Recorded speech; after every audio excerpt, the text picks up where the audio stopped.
One thing you have to realize is that redox potentials are intensive properties. That means, okay, even if you double your coefficients in your half balance equation, this potential remains the same. So here, if I were, we looked this up earlier, right? If I were to ask you what is the reduction potential for this half reaction where I doubled all the coefficients, it's the same thing.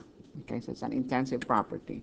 Now a volt, as a comment about a volt can be defined as a joule per coulomb. Okay, the equivalent unit for a volt is a joule per coulomb, an energy unit over a charge unit. So you can think of a volt or a voltage or a potential difference as the ratio of the energy change when a charged particle moves between 2 points to the charge of the particle. So energy that the charged particle will gain or lose as it moves between two locations, okay, divided by the actual amount of charge. It's energy per unit charge. What do you know about electrons? If an electron moves to a positively charged plate, what happens to it? If an electron moves that way, positives and negatives attract, right? So what happens when an electron moves towards a positive plate? It speeds up, right? You see something attractive, you start running faster, right? So it speeds up, it gains kinetic energy. So the energy that's gained divided by the charge of the electron would be the voltage between those two locations. Okay, so if you go from one location to another, that's called the voltage or potential difference. The charge of an electron, if you recall, is negative 1.6 times 10 to the negative 19 coulombs.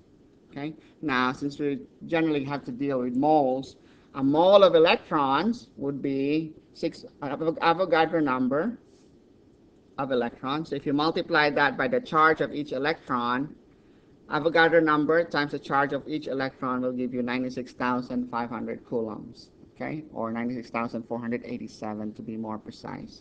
That is known as the Faraday constant F, okay.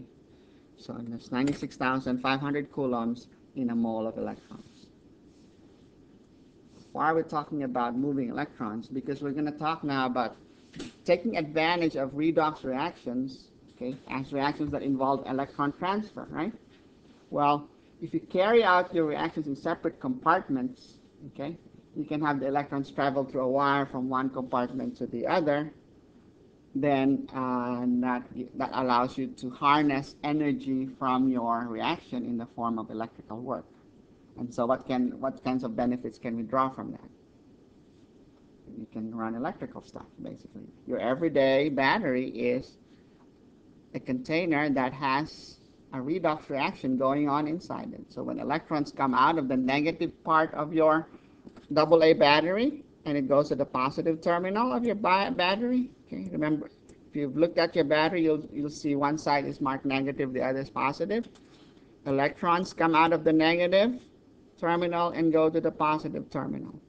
And so if you hook this up with a wire, what happens? Your battery heats up and explodes. Why? As the electron travels from the negative to the positive, they gain energy, right? So if you don't dissipate that energy, it becomes heat. So you put a load on your circuit so you can use it to like light up a bulb or something. Okay, so you have to have some resistance. Otherwise, if there's no resistance, you have what's called a short circuit. The difference between the negative and positive terminals of your typical AA battery is 1.5 volts. Okay? So how much energy would be gained by a mole of electrons as they go from the negative terminal to the positive terminal? What would be the answer? 1.5 volts is what?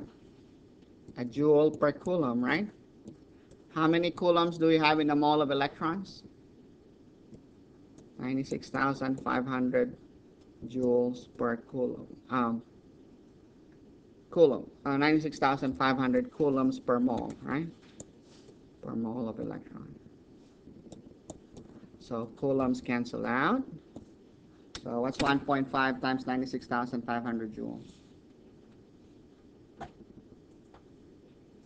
1.5 times 96,500.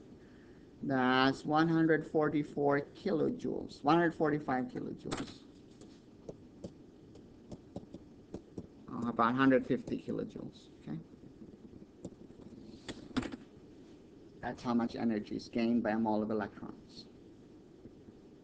So that energy that can be transferred to something along the way, like it could be used to light up a bulb, okay, or turn a motor.